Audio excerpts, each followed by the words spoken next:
Shalom. Mari kita membuka Alkitab kita dari 1 Tesalonika pasal yang kelima.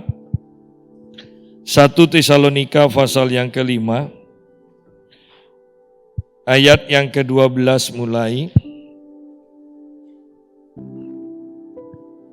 Kami minta kepadamu saudara-saudara supaya kamu menghormati mereka yang bekerja keras di antara kamu, yang memimpin kamu dalam Tuhan dan yang menegur kamu, dan supaya kamu sungguh-sungguh menjunjung mereka dalam kasih karena pekerjaan mereka. Hiduplah selalu dalam damai seorang dengan yang lain. Kami juga menasihati kamu, saudara-saudara, tegurlah mereka yang hidup dengan tidak tertib. Hiburlah mereka yang tawar hati, belalah mereka yang lemah, sabarlah terhadap semua orang. Perhatikanlah supaya jangan ada orang yang membalas jahat dengan jahat, tetapi usahakanlah senantiasa yang baik terhadap kamu masing-masing dan terhadap semua orang. Kita berhenti sampai sini dulu. Judulnya adalah nasihat-nasihat.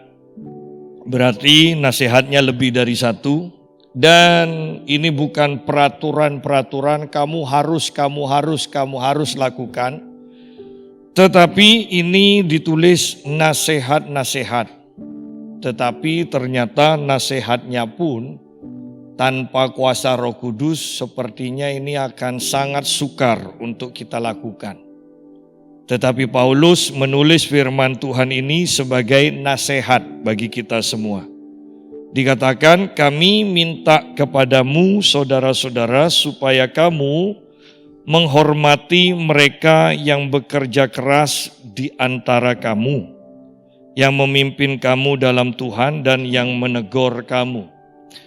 Berarti di sini berbicara pemimpin rohani, bisa gembala, bisa mungkin juga jemaat yang terlebih dahulu percaya kepada Tuhan dan membawa kita untuk mengenal Tuhan. Di sini dikatakan yang memimpin kamu dalam Tuhan, bisa yang membawa kita untuk percaya Tuhan, bisa yang membawa kita, iman kita untuk terus semakin bertumbuh. Tetapi secara khusus ini berbicara tentang pemimpin rohani. Kami minta kepadamu saudara-saudara supaya kamu menghormati mereka yang bekerja keras di antara kamu. Bukan hanya sekedar pemimpin rohani, gembala atau nabi atau rasul, bukan hanya sekedar orang yang mempunyai jabatan itu, tetapi di sini dikatakan yang bekerja keras. Yang bekerja keras di antara kamu. Dan jelas Paulus katakan harus dihormati. Seorang pemimpin di sini yang dikatakan bekerja keras, bahkan dalam penyampaian firman pun itu tidak hanya sekedar menyampaikan firman. Seorang pemimpin harus mempunyai disiplin rohani saat teduh, mempelajari firman, mempelajari buku-buku rohani. Jadi bukan sekedarnya. Seringkali kita itu merasa atau mengatakan tidak adil. Kok pendeta-pendeta di kota itu makmur, pendeta di desa kekurangan? Mungkin seperti itu, tetapi kalau kita mau masuk lebih dalam lagi sebenarnya adalah apakah pemimpin-pemimpin itu belajar dengan tekun, mempunyai disiplin rohani yang benar, atau hanya sekedar? Ya. Ada sesuatu yang bersifat alami yang orang lain akan maklum begini.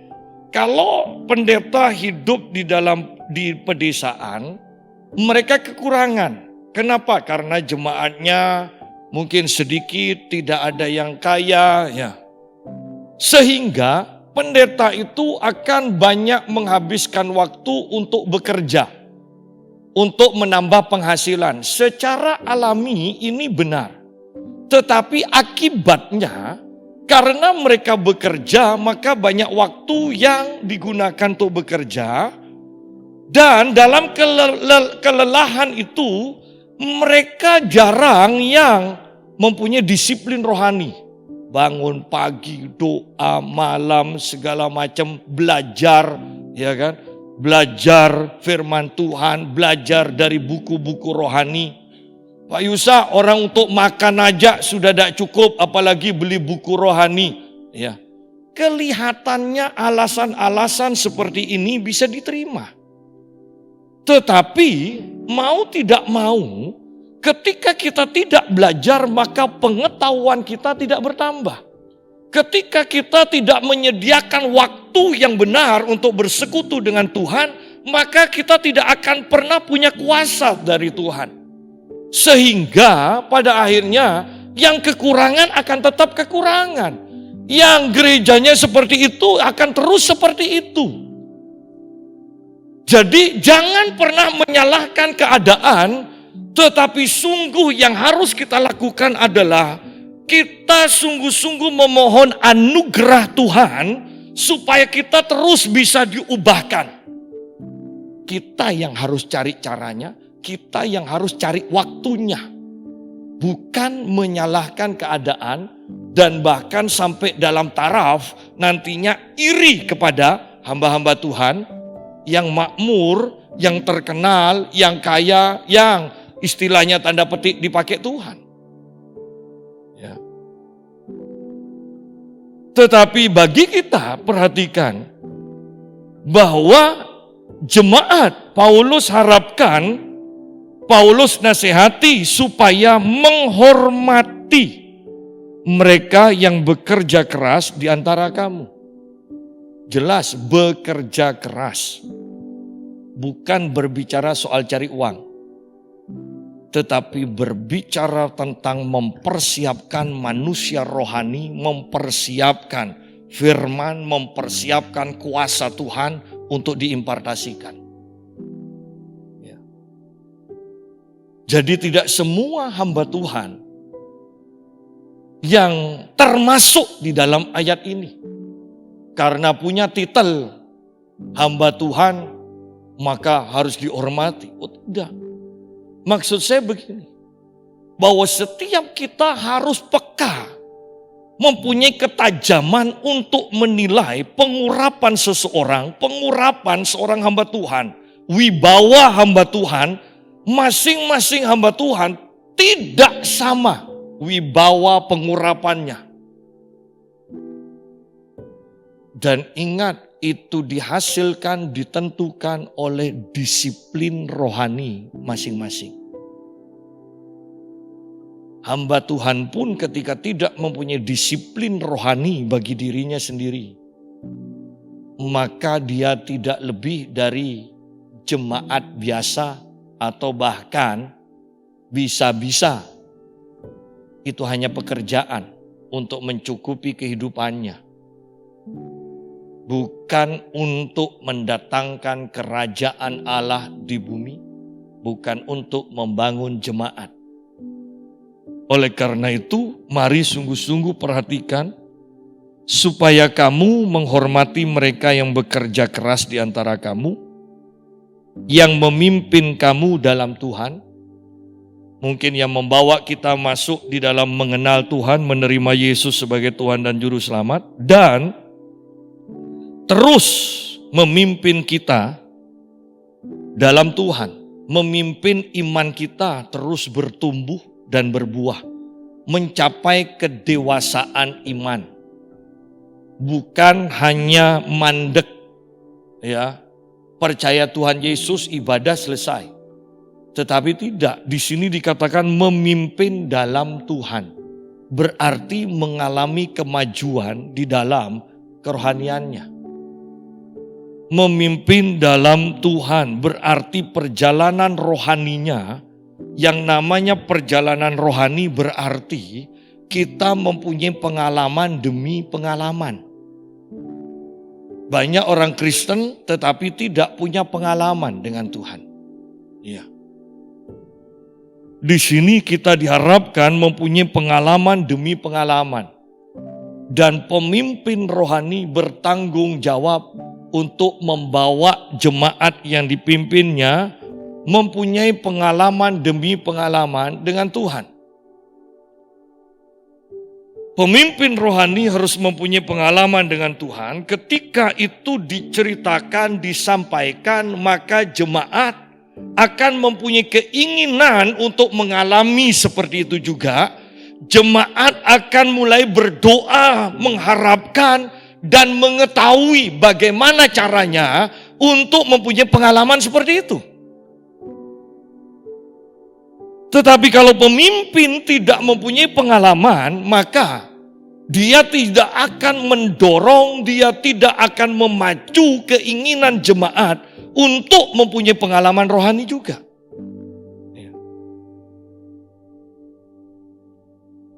Yang memimpin kamu dalam Tuhan dan yang menegur kamu.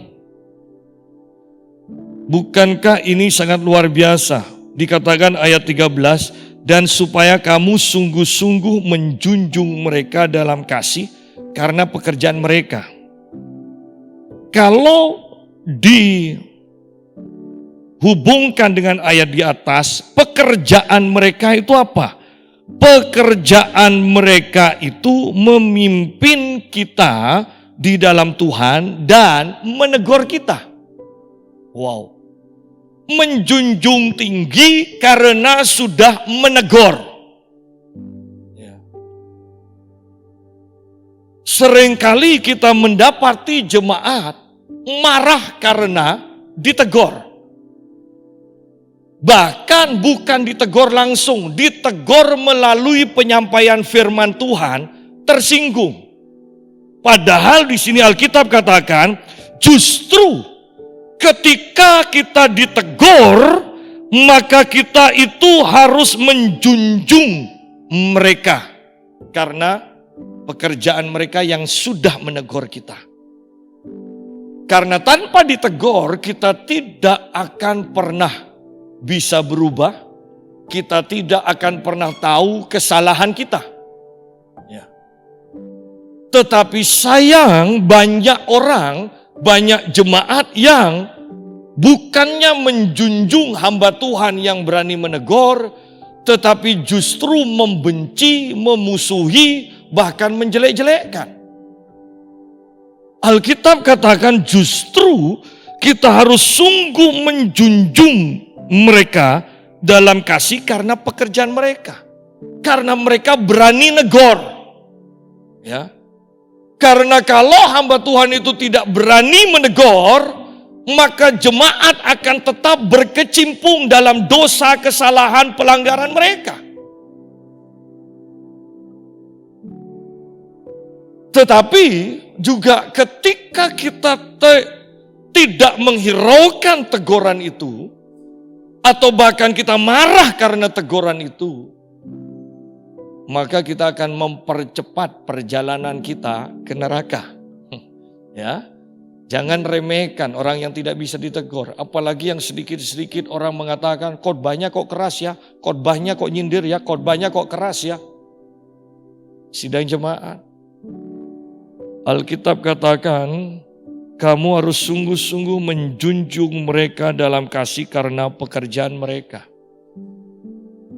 Karena tidak mudah hamba Tuhan itu menegur, menyampaikan khotbah yang keras, yang bersifat teguran. Akan lebih mudah,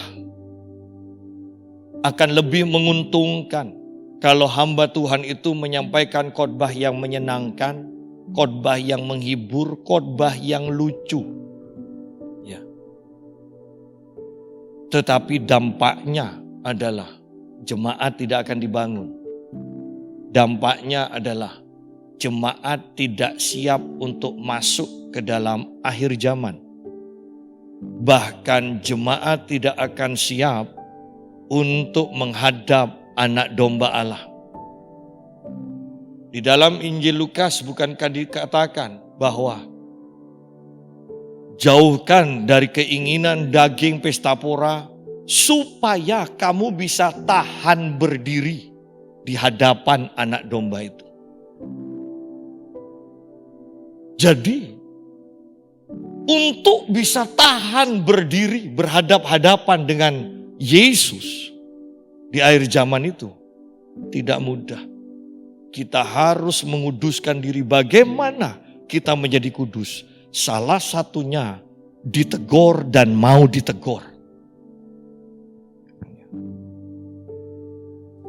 Kadang orang-orang Kristen tuh aneh. Di mana-mana ketika saya menyampaikan orang Kristen itu harus minimal doa sehari 1 jam. Lu khotbah seperti itu aja dikatakan ini pernyataan yang keras. Padahal itu firman Tuhan sudah jelas. Ya. Bahkan kalau kita mau bayangkan ya, berimajinasi. Banyak hamba Tuhan, banyak orang Kristen percaya doa adalah nafas kita sebagai orang beriman. Lu kalau nafas 1 jam sehari aja dianggap sudah terlalu berat. Bayangkan itu. Apa enggak sakit asma semua? Ya. Banyak orang senang ke istilah-istilah yang bagus-bagus. Saya yakin Tuhan pun lebih tertarik kepada kalimat yang sederhana yang penting dilakukan. Tidak usah terlalu bagus kalimat-kalimatnya. Yang penting dilakukan. Dan supaya kamu sungguh-sungguh menjunjung mereka dalam kasih karena pekerjaan mereka. Seorang pemimpin, seorang hamba Tuhan, kalau tidak menegur berarti dia bukan hamba Tuhan. Kenapa tentara-tentara itu bisa begitu hormat kepada pemimpin mereka? Karena mereka dilatih. Mereka sering kali ditegur. Bahkan coba perhatikan.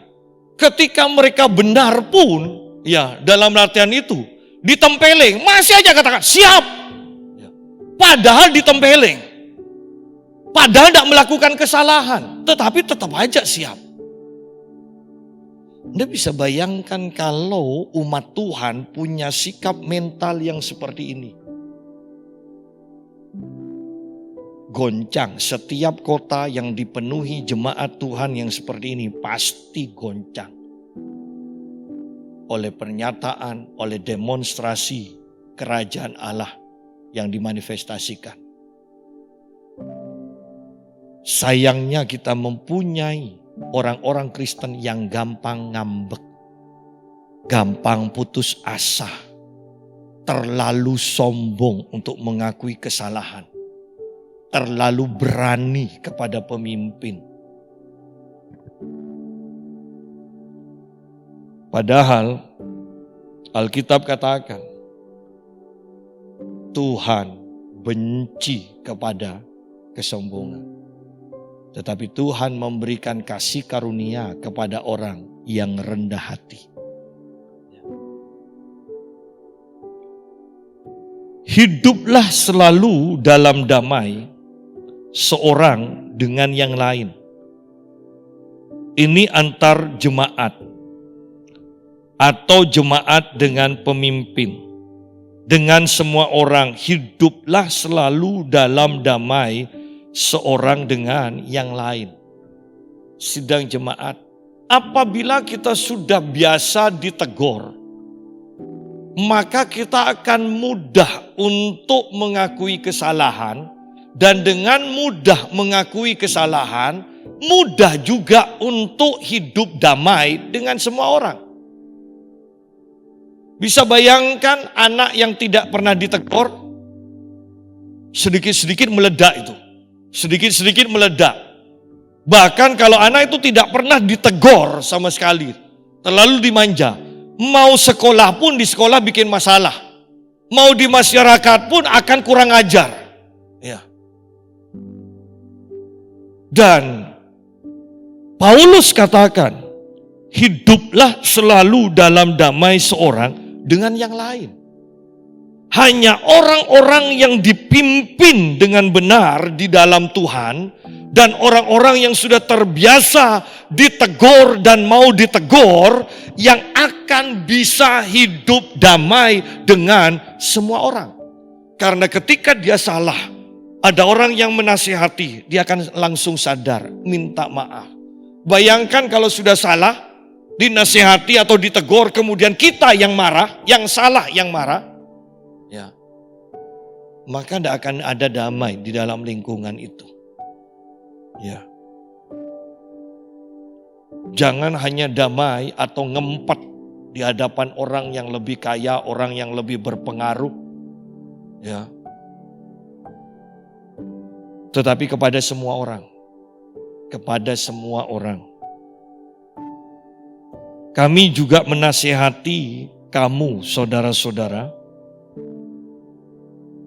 Tegurlah mereka yang hidup dengan tidak tertib. Kembali di sini, setelah kita ditegur, kita sering ditegur, maka kita punya kuasa juga untuk menegur. Tegurlah mereka yang hidup dengan tidak tertib. Hidup di dalam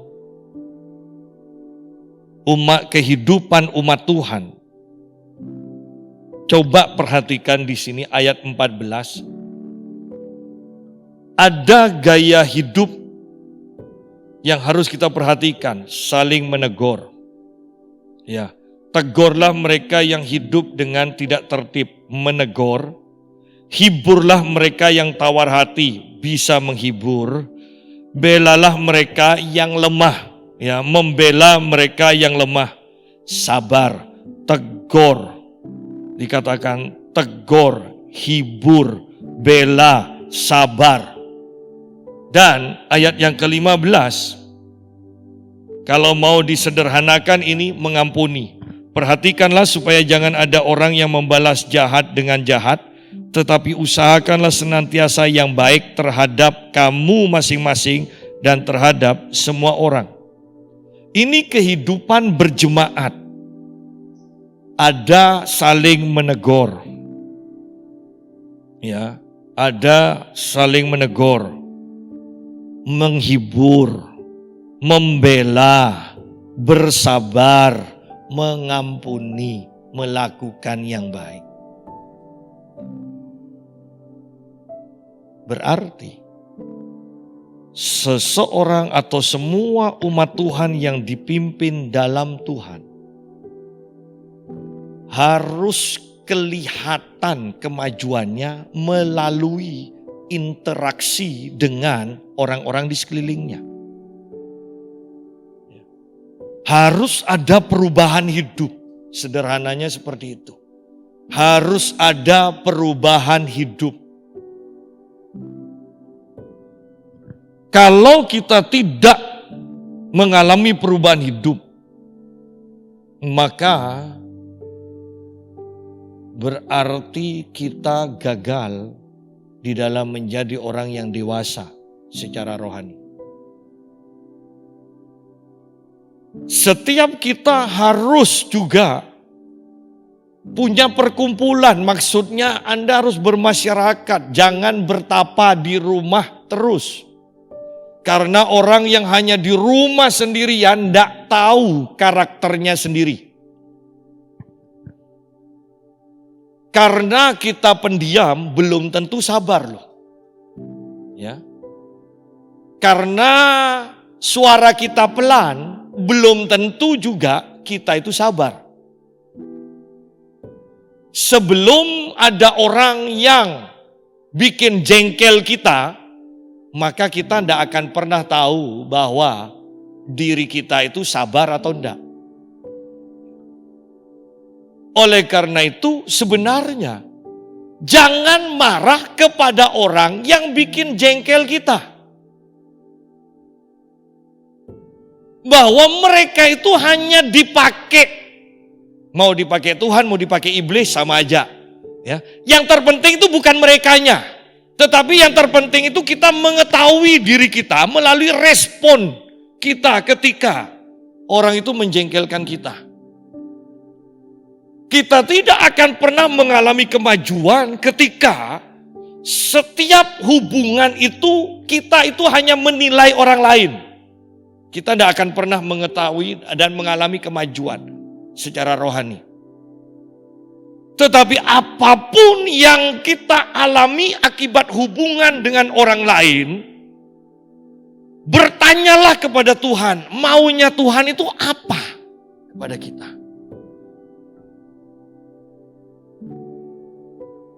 Bahkan ketika kita diperhadapkan misalnya, kita lebih miskin berhadapan dengan orang yang lebih kaya. Kemudian orang lebih kaya menghina kita. Jangan minder, tanya ke Tuhan, maunya apa? Anda mungkin akan mulai mendapatkan pengajaran dari Tuhan.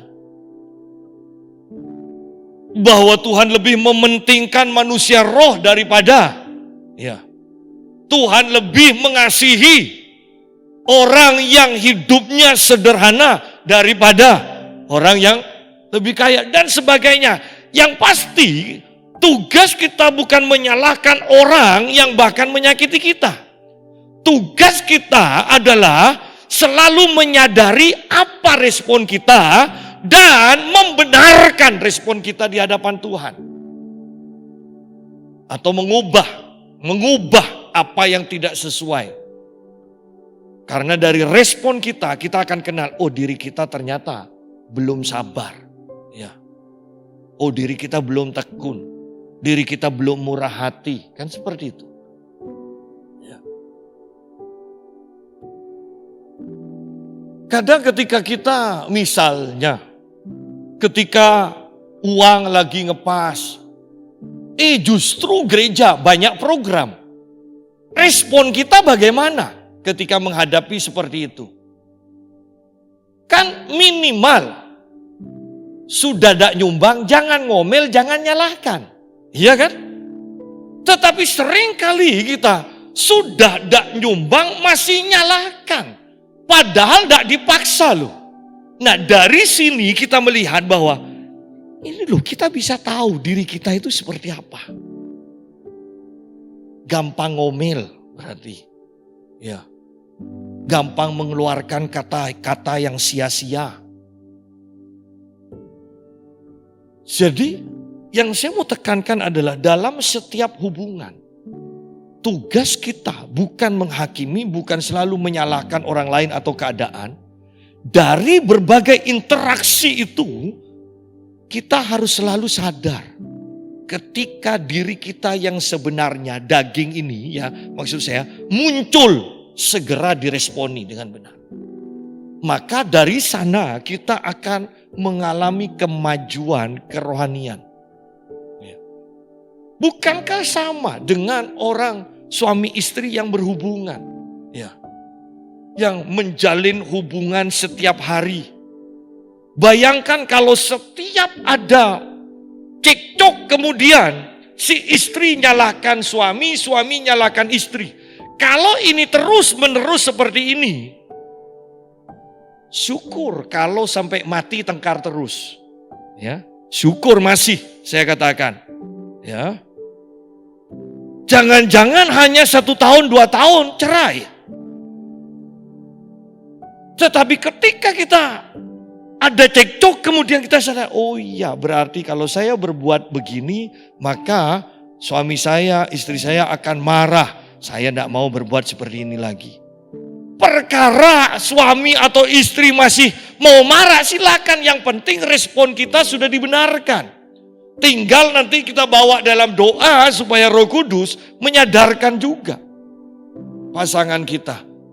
Karena kalau kita kadang kalau sudah cekcok, kalau kita yang menegur nantinya, maka akan semakin cekcok yang lebih besar. Petrus mengatakan, bahwa bahkan suami yang belum bertobat pun akan dibikin bertobat oleh istrinya, oleh tingkah laku, oleh kehidupan iman daripada istrinya. Yang terpenting itu diri kita ketika kita berinteraksi. Bahwa ingat setiap interaksi, mau kita berhadapan dengan orang jahat, orang berdosa, orang kejam, ya, orang pencaci maki dan sebagainya. Yang perlu kita sadari respon kita supaya kita tahu hati kita ini seperti apa yang sebenarnya. Jangan selalu nyalakan orang lain. Karena dengan menyalahkan orang lain berarti kita tidak akan pernah berubah. Coba lihat bahkan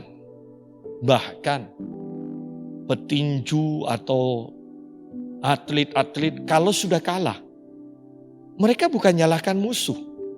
Itu akan dilihat lagi, ya rekamannya dilihat lagi. Oh, salah saya di sini. Seharusnya kalau saya diginikan, saya balas begini. Yang diperhatikan itu kesalahan diri sendiri. Bayangkan kalau kita meneliti hasil pertandingan di mana kita salah, kemudian kita kan, oh curang itu, curang. Coba saya dicurangi, tidak dicurangi kan. Maka kita tidak akan pernah berubah. Kita tidak akan mengalami kemajuan. Kebanyakan kehidupan orang-orang Kristen tidak mengalami kemajuan secara rohani. Karena tidak mau ditegur, karena selalu menyalahkan orang lain. Yang terpenting itu kita. Kita tahu siapa diri kita. Kedagingan segera diatasi. Dan kemudian kita harus sampai dalam taraf Kristus yang hidup di dalam kita. Ayat 15, perhatikanlah supaya jangan ada orang yang membalas jahat dengan jahat. Tetapi usahakanlah senantiasa yang baik terhadap kamu masing-masing dan terhadap semua orang. Usahakanlah yang baik terhadap semua orang. Kalau sudah dibaiki masih jahat, sudah serahkan Tuhan. Ya, sebut aja namanya, Tuhan, aku serahkan si A kepadamu. Aku ampuni dia dan sudah selesai loh Tuhan urusanku. Urus dia Tuhan. Gitu. Mudah. Awalnya sukar, tapi kalau Anda sudah melakukan 1 kali, 2 kali, seterusnya akan mudah. Akan mudah. Kemudian kita akan masuk di sini kepada disiplin rohani kita masing-masing, ayat 16. Bersukacitalah senantiasa, tetaplah berdoa, mengucap syukur dalam segala hal. Perhatikan, bersukacita senantiasa, tetap berdoa, mengucap syukur. Ini adalah disiplin rohani kita yang tergantung pada kita sendiri. Kembali, bukan pada orang lain. Bersukacitalah senantiasa. Jelas di sini, kalau kita tidak melakukan dari ayat 12, mau ditegur, biasa ditegur, kita tidak akan bisa bersukacita. Kalau dalam hubungan kita dengan orang lain selalu menyalahkan, ya, tidak mau mengampuni, tidak mengusahakan yang baik, maka kita tidak akan bersukacita juga. Padahal pada akhirnya di sini dikatakan bersukacitalah senantiasa. Kembali Paulus tidak menyebutkan bersukacitalah kalau kondisimu menyenangkan, tidak. Di sini bersukacitalah senantiasa. Berarti tugas kita untuk menjaga sukacita ini terus ada di dalam hati kita dan menunjukkan sukacita ini. Karena di dalam Filipi dikatakan, bersukacitalah, sekali lagi aku katakan bersukacitalah. Saya bayangkan begini ketika seandainya kalimat ini disampaikan kepada orang yang punya masalah. Dan Paulus mengatakan ini ketika dia ada di dalam penjara. Bersukacitalah.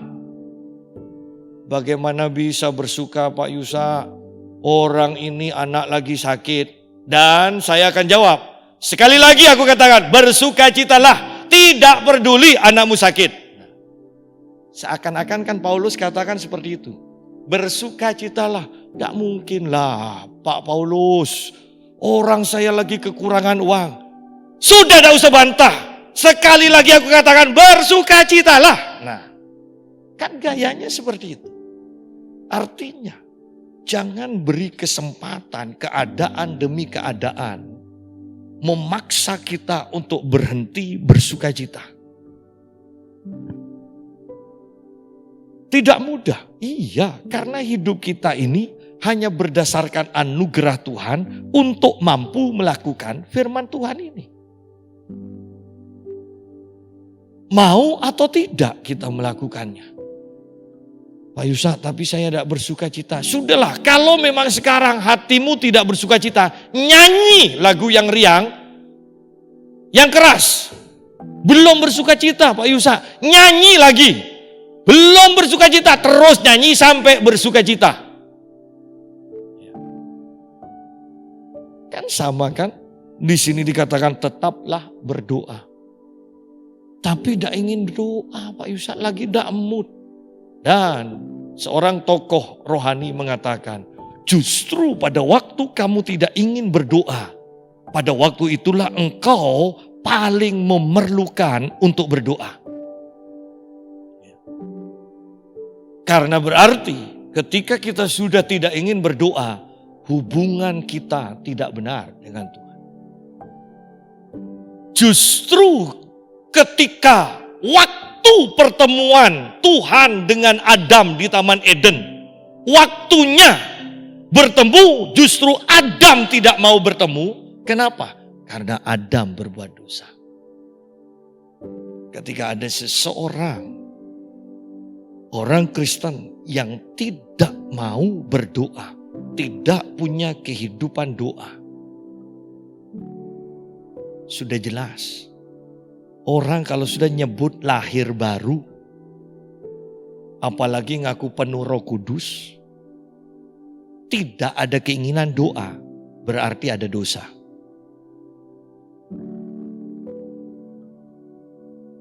Tapi saya tidak berzina Pak Yusa. Tuhan itu esa. Kasihilah Tuhan dengan segenap hatimu. Ketika engkau hanya separuh mengasihi Tuhan, dengan hatimu kau hanya separuh hati mengasihi Tuhan, pasti separuhnya mengasihi yang lain. Bukankah itu sudah dosa? Pak, namanya manusia. Tuhan tidak akan pernah dengar alasan. Tuhan hanya ingin mendengar, Tuhan, aku mau melakukan firman-Mu tetapi aku tidak mampu. Tolong Tuhan, anugerah-Mu memampukan aku. Baru Tuhan akan bekerja menolong kita. Oleh karena itu, mari perhatikan. 3 ayat ini, disiplin rohani kita. Secara pribadi, mungkin kita katakan mustahil. Iya, dengan kekuatan diri sendiri. Tetapi ketika kita sudah belajar mentaati Tuhan dari ayat 12 sampai ayat 15, maka ayat 16 dengan anugerah Tuhan akan mudah dan bisa kita lakukan. Bersukacitalah senantiasa. Kalau lagi tengkar sama suami Pak Yusa, bagaimana? Coba nyanyi, jangan ngomel. Sudah, nyanyi yang keras itu suaminya nanti akan merasa aneh. Ya. Atau bahkan suaminya pasti ngerti. Duh, istriku ini lagi bergumul dengan hati. Iya kan? Bisa-bisa suaminya tobat. Iya, salah. Nah, cepat selesai. Ya.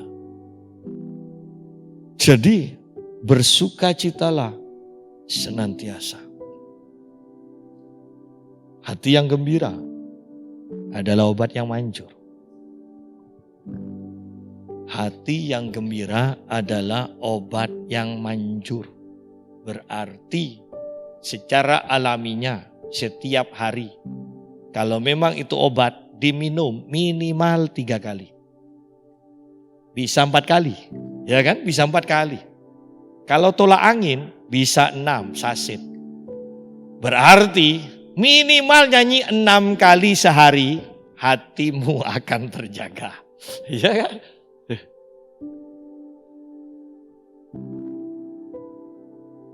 Tidak mungkin lah ada yang orang nyanyi Tuhan Yesus baik sambil ngomel-ngomel. Ya kan? Cari yang model-model seperti itu lagu. Supaya hati kita juga terpancar. Kan? Tetaplah berdoa. Mau capek. Bahkan saya harapkan ketika kita sudah punya kehidupan doa. Saya mau katakan. Bahkan dalam tidur pun manusia roh kita berdoa. Saya katakan pada istri saya begini, saya mau doa kah? Mau tidur dulu sebelum doa hari Kamis. Kenapa? Iya, hari Kamis yang lalu itu saya tidak doa. Saya dengar suara saya sendiri, saya doa dengan suara keras, tapi itu kosong. Padahal sebetulnya saya tahu saya itu tidur. Tapi suara saya keras doanya. Jadinya waktu cepat berlalu. Ya, untungnya waktu doa hari Kamis saya tidak ngorok, tapi saya haleluya dan berbahasa roh. Padahal saya katakan pada istri saya ketawa. Sepertinya itu saya walaupun suara saya keras jauh. Berarti kan tidur kalau sudah suaranya jauh itu tidur pasti sudah. Kalau Anda doa terlalu cepat, loh kok sudah 2 jam, pasti Anda tidur. Pasti. Karena kalau tidak tidur minimal tahu geringgingan itu tahu pasti. Ya, posisi tulang belakang, aduh capek aklia kade kan. Kalau tidak sempat aklia, tidak terasa geringgingan, 2 jam berjalan, dijamin Anda tidur. Ya, tidak masalah geringgingan loh, berarti kita sadar. Ya, nah tetaplah berdoa. Suka atau tidak suka kita harus berdoa. Capek atau tidak capek kita harus berdoa. Kan ini namanya disiplin. Bukan karena senang, tetapi karena harus. Karena diperlukan. Ya. Mengucap syukurlah dalam segala hal. Sebab itulah yang dikehendaki Allah di dalam Kristus Yesus bagi kamu. Ya. Mengucap syukurlah dalam segala hal. Jangan mengucap syukur begini, kan dalam segala hal. Tuhan terima kasih karena saya kekurangan uang sekarang. Jangan. Ya. Terima kasih Tuhan, sekalipun sekarang kekurangan uang, aku percaya sebentar lagi kiriman nyampe ke tanganku. Terima kasih Tuhan hari ini saya kecelakaan. Jangan. Terima kasih Tuhan walaupun kecelakaan tidak mati. Kan gitu. Tapi patah. Terima kasih Tuhan tidak patah semua, hanya 1 jari. Kan gitu. Ya. Mengucap syukur. Bahkan mengucap syukur itu bisa menjadi pernyataan iman. Belum dapat yang kita inginkan, kita mengucap syukur kepada Tuhan. Istilahnya orang itu ya nyolak. Ya kan? Istilahnya orang Madura kan gitu, nyolak. Kita beri lah ngucap terima kasih. Ya. Jadi itu akan membuat Tuhan segera memberikan apa yang kita butuhkan. Mengucap syukur. belajar mengucap syukur. Bahkan orang-orang yang bijaksana mengatakan, pastilah orang-orang bijaksana ya secara umum. Setiap ada masalah pasti di belakangnya ada berkat, kan? Kan gitu kata-kata bijaksana. Oleh karena itu di sini Alkitab juga mengatakan mengucap syukurlah dalam segala hal. Artinya bahwa menghadapi apapun Anda harus mampu melihat walaupun celah sedikit saja, celah berkat, celah kesuksesan, ya. Atau Anda mampu melihat dalam segala masalahmu, mampu melihat cara kerja Tuhan, bahwa sebentar lagi Tuhan pasti mengerjakan ini. Sehingga kita bisa mengucap syukur. Kalau kita tidak kenal Tuhan, kalau kita tidak kenal cara kerja Tuhan, kita tidak akan bisa mengucap syukur. Kalau kita kenal Tuhan dan cara kerja Tuhan, pasti kita bisa mengucap syukur. Ketika kita sakit, kita tahu bahwa ini bukan Tuhan yang ngasih penyakit. Tuhan pasti sembuhkan. Nah, ketika kita tahu hal ini, cara kerja Tuhan dan sifat Tuhan, kita bisa mengucap syukur. Tetapi kalau kita tidak kenal Tuhan dan cara kerja Tuhan, maka kita akan mengatakan penyakit ini dari Tuhan. Tuhan memang ingin membuat aku sakit. Mau mengucap syukur bagaimana? Ya. Kalau Tuhan yang memberikan, yang membuat kita sakit, dan kita mengucap syukur, berarti kita dilatih dan diajar untuk menjadi orang gila. Ketika kita mengenal Tuhan dan cara kerja Tuhan, pasti kita bisa mengucap syukur dalam segala hal. Karena Tuhan turut bekerja untuk mendatangkan kebaikan dalam segala hal. Itu cara kerja Tuhan, sehingga kita bisa bersyukur. Ayat yang ke-19, janganlah padamkan roh. Bagaimana memadamkan roh? Biasanya ini terjadi karena kita tidak mentaati. Ketika Tuhan memberi perintah dan kita mentaati, maka roh itu akan menyala. Tetapi ketika kita tidak mentaati, maka roh itu akan padam. Dalam ibadah, ketika Tuhan sudah bekerja dan kemudian WL kemudian katakan, aduh sudah 10 menit, berhenti aja penyembahan, maka itu yang disebut memadamkan roh. Ketika semua gereja mengatakan gereja tidak boleh kacau, harus tertib. Ya. Pujian 20 menit, firman 35 menit, kemudian harus selesai. Itu namanya memadamkan roh. Tuhan yang memulai ibadah, seharusnya biarkan Tuhan terus beracara. Tetapi ketika kita sudah memberikan peraturan kita sendiri dalam ibadah itu, maka kita sama saja dengan memadamkan roh. Jangan heran kemudian kita menemukan gereja yang kering. Yang kering. Ya. Bahkan sampai dalam taraf ada gereja 1 jam saja. Loh, kalau Tuhan mau kerja di jam yang kedua bagaimana? Belajar mengerti bahwa Tuhan yang mengawali, Tuhan juga yang akan mengakhirinya. Demikian pula di dalam ibadah. Bahwa kita memulai, Tuhan yang memulai. Kemudian kita terus mengalir bersama Tuhan. Peka, bersifatlah peka. Janganlah padamkan roh. Jadi belajar taat. Ketika kita sudah tidak taat, maka roh itu akan padam.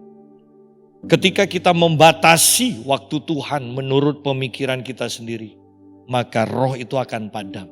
di semua gereja. Karena Anda tidak akan pernah menemukan kebangunan rohani hanya berjalan 1 jam dalam ibadah. Anda tidak akan pernah menemukan kebangunan rohani hanya berjalan 1,5 jam dalam ibadah. Anda akan mengetahui bahwa kalau kebangunan rohani, maka ibadah tidak bisa ditebak. Ibadah biasanya akan berjalan panjang. Sehingga jemaat mula-mula dikatakan setelah para rasul memimpin ibadah mengajar di dalam bait Allah, maka mereka tidak merasa bahwa itu sudah selesai. Mereka akan pergi ke rumah, ngumpul beberapa orang di rumah yang lain, di rumah yang lain, ngumpul juga, mereka ibadah lagi. Mereka ibadah lagi. Tidak kerja. Saya tidak tahu, tetapi yang saya tahu, tidak ada satupun yang kekurangan dari mereka karena mereka kebanyakan ibadah. Anda boleh baca di dalam Kisah Rasul. Mereka menghabiskan banyak waktu untuk beribadah, tetapi Anda menjumpai beberapa kali ditulis, tidak ada satupun yang kekurangan dari antara mereka.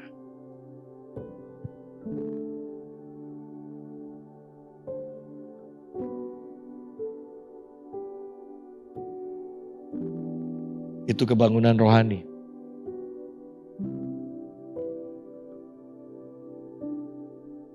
Dan janganlah anggap rendah nubuat-nubuat. Banyak dari kita menganggap rendah nubuat. Belum apa-apa sudah katakan, ada nubuat. Yang penting itu Alkitab, yang penting firman. Iya, firman penting, tetapi Alkitab juga katakan, jangan anggap rendah nubuat-nubuat.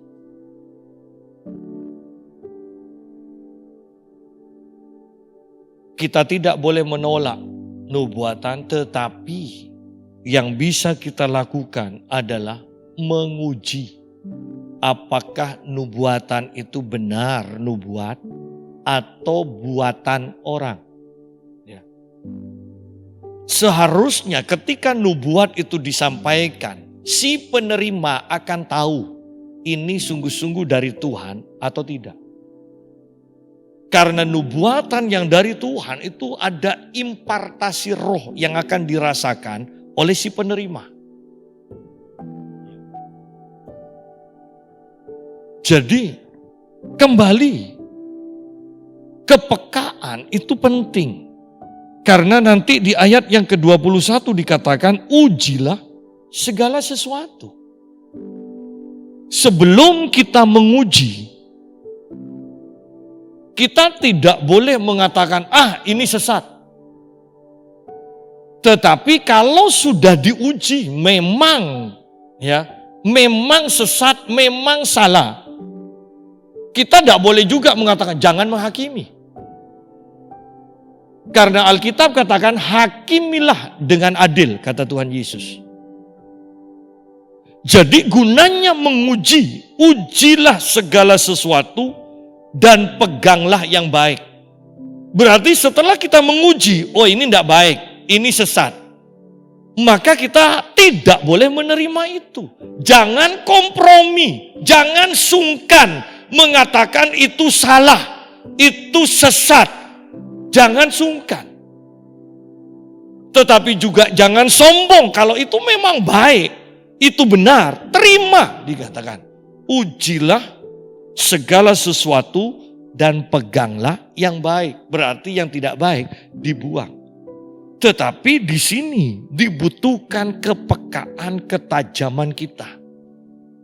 Bagaimana caranya? Sungguh-sungguh setiap umat Tuhan harus mengenal firman Tuhan ini. Dan bergaul dengan Roh Kudus. Ketika kita mengenal firman, mempunyai pembacaan, perenungan firman setiap hari, dan kita dipimpin bergaul dengan Roh Kudus, maka kita bisa menguji dengan benar. mana yang benar, mana yang salah.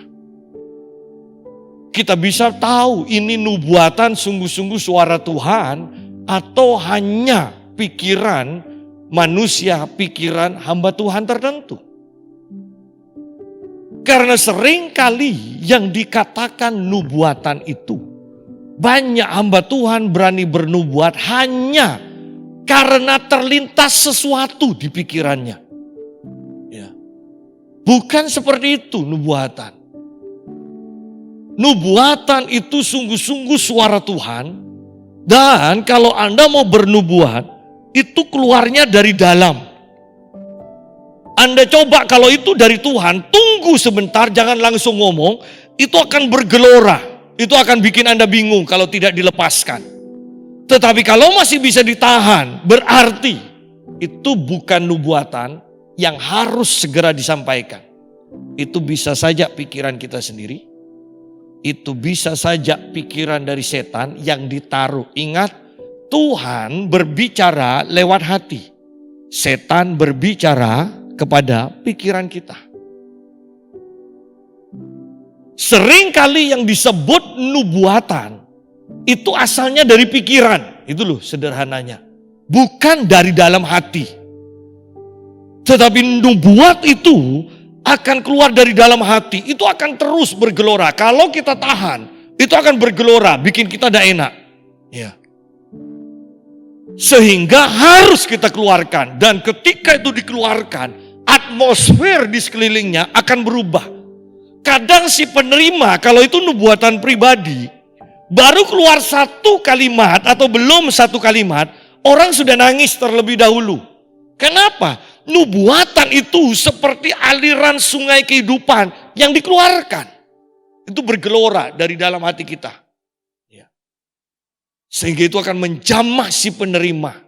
Si penerima itu akan menangis atau tertawa dan sebagainya. Sehingga sangat mudah sebenarnya untuk mengerti nubuatan yang benar atau nubuatan palsu. Sangat mudah. Belajar, kita harus bertumbuh terus dalam hal yang seperti ini. Jangan semuanya diterima. Dan belajar juga berani mengatakan, ini bukan dari Tuhan. Kalau memang itu bukan dari Tuhan. Ya. Bukan menghakimi, tapi ini kebenaran. Ya. Ini kebenaran. Jauhkanlah dirimu dari segala jenis kejahatan. Jelas di sini dikatakan jauhkanlah dirimu dari segala jenis kejahatan. Berarti kembali saya tanpa bosan mengatakan perhatikanlah pergaulan kita. Karena tidak semua teman kita itu hidup dalam kekudusan. Anda harus bergaul dengan orang benar karena di sini dikatakan jauhkanlah dirimu dari segala jenis kejahatan. Allah tidak mau kompromi. Karena tujuannya adalah ayat yang ke-23.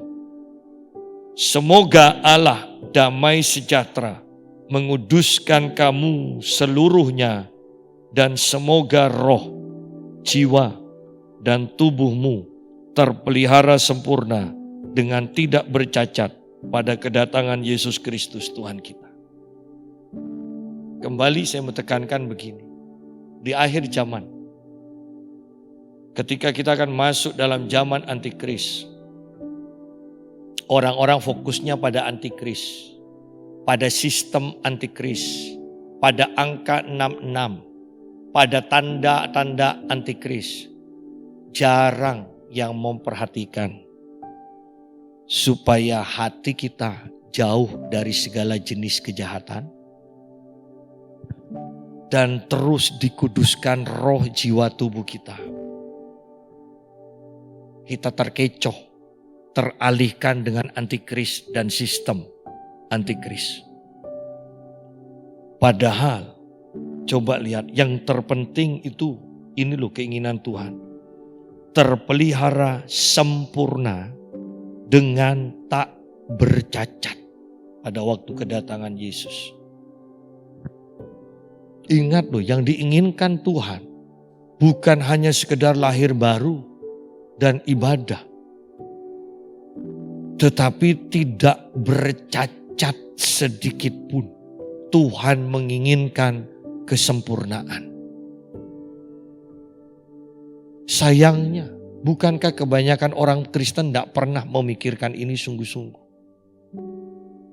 Yang dipikirkan bagaimana ya supaya nanti lolos dari antikris. Kalau kita memang memperhatikan hati kita sungguh-sungguh sampai tidak bercacat celah, sempurna, seperti yang Tuhan inginkan, tidak usah mikir antikris, lolos dengan sendirinya. Anda mau pelajari seluk-beluk antikris, sistem antikris, tetapi Anda tidak pernah berbenah soal hati ini, maka Anda tetap akan masuk ke dalam sistem antikris. Ya. Sederhana, saya mau tekankan, tidak usah terlalu bingung kapan antikris akan muncul, sistem antikris bagaimana. Yang perlu kita perhatikan bagaimana pertumbuhan kerohanian kita, hati kita. Itu saja. Toh mungkin akan lebih banyak juga orang sebelum antikris muncul memproklamirkan diri. Belum diangkat Tuhan juga sudah mati duluan. Kok yang dipikir angka 6666. Ya. Tidak perlu, yang penting itu hati. Dan ini yang kita andalkan. Ayat 24, ayat terakhir. Ia yang memanggil kamu adalah setia. Ia juga akan menggenapinya. Bukankah pada akhirnya kita harus mengakui kita tidak pernah bisa lepas dari Tuhan. Kita tidak bisa mengandalkan diri kita sendiri. Tuhan itu setia. Dia yang memanggil, dia yang menggenapi. Dia yang mengawali, dia juga yang akan menyempurnakannya. Yang penting adalah kita itu mau berubah, mau diubahkan, mau, maka Tuhan akan berkarya. Mau, Tuhan akan berkarya. Tapi kalau kita sudah nolak, kita menganggap pandai, kita menganggap diri kita lebih tahu, maka Tuhan tidak akan bergerak. Mau saja Tuhan akan bertindak atas hidup kita.